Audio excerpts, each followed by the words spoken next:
I could do a leap and a skip to do it, but that's a long distance to travel, and I'm not, no matter what note I put here, it's not going to be smooth voice leading between something.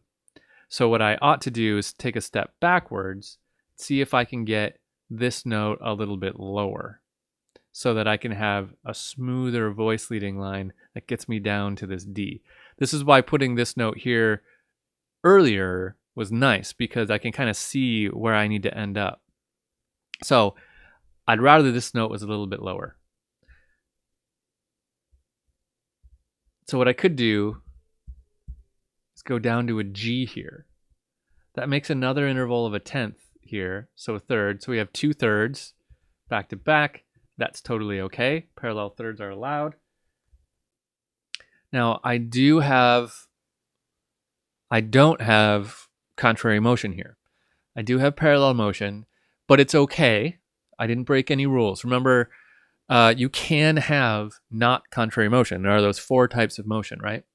So this is parallel motion because it's a third going to a third, or a tenth going to a tenth, but we think of it as a third going to a third. But parallel motion in thirds is okay, and I would say as long as it's kind of rare.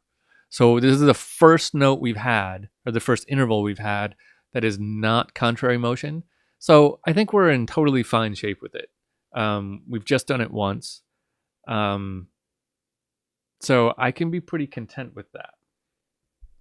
Let's look at our next note and see if that solves this problem. It makes that gap a lot smaller. So what do we have here? We have a G. So could I go stepwise down to an F? No. Why not? That's because of the interval it made. It made one of our forbidden intervals. G to an F is a seventh.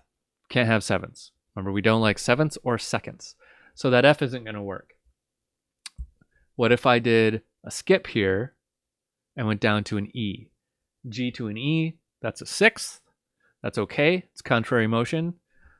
That's quite great, because that makes contrary motion down, and it makes it our interval a sixth. So everything's good here. And check out what it did for our next chord. It made a step down to the next note in contrary motion. Everything is happy. So I think that solved it for us. Okay, so let's hear it.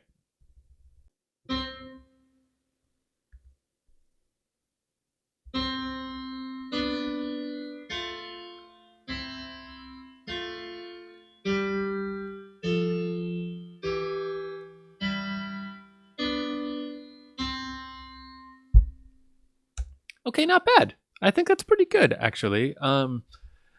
That octave didn't bother me as much as I thought it was going to. So I think we can leave that octave in, and I'm pretty content with this arrangement.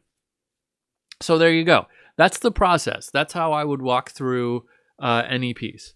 I would default to trying to go by a step in contrary motion. If that doesn't work, I would try to go by a skip in contrary motion. If that doesn't work, then start thinking about your other options. Maybe doing similar motion, even that oblique motion, which we haven't used here, or similar motion we didn't use. We only use contrary motion and parallel motion. Okay.